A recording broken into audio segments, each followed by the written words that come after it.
Constitutional commission নিয়োগের ক্ষেত্রে আমাদের প্রথম বিভাজন অনেকগুলো আছে, কিন্তু আমরা কি এতটুকু অ্যাচিভ করতে পারবো কনসেনসাসে যে আমরা পাবলিক সার্ভিস কমিশন, আমরা নির্বাচন কমিশন, আমরা দুর্নীতি দমন কমিশন এবং আমরা অডিটর জেনারেল পদ যেগুলো এবং ন্যায়পাল, এই পাঁচটা জায়গা যদি আমরা কনস্টিটিউশনাল কমিশনের হাতে দিই, যেখানে সরকারি দল, বিরোধী দল এবং বিচার বিভাগের প্রতিনিধিত্ব আছে, যেটা এনসিসি হিসাবে প্রস্তাব করা হয়েছে, তাহলে বাংলাদেশের রাষ্ট্রের যে কাঠামো, সেই কাঠামোটাতে দলীয়করণের যে জায়গাটা সৃষ্টি হয়েছে, এই জায়গাটা অনেকখানি একটা বন্ধ করার জায়গা তৈরি হবে।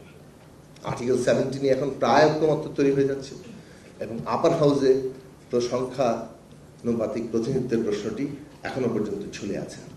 আমরা ফোকাস করা দরকার কোন বিষয়গুলোতে আমরা ঐক্যমত্য তৈরি করব, এবং এই জাতীয় ঐক্যমত্য তৈরি হলে বাংলাদেশ ডেফিনেটলি এগোবে।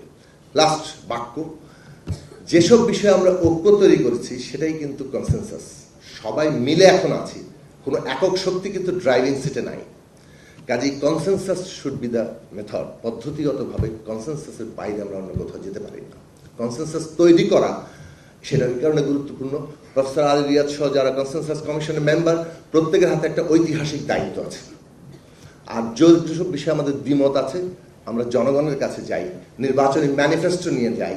ফলে আগামী নির্বাচন একই সাথে জাতীয় সংসদ নির্বাচন এবং সংবিধান সংস্কার পরিষদের নির্বাচন, যেখানে জনগণ আমাদেরকে ম্যান্ডেট দিবে এবং আগামী দিনের আরও রাষ্ট্রনৈতিক পরিবর্তনগুলো আমরা ঘটাতে পারব।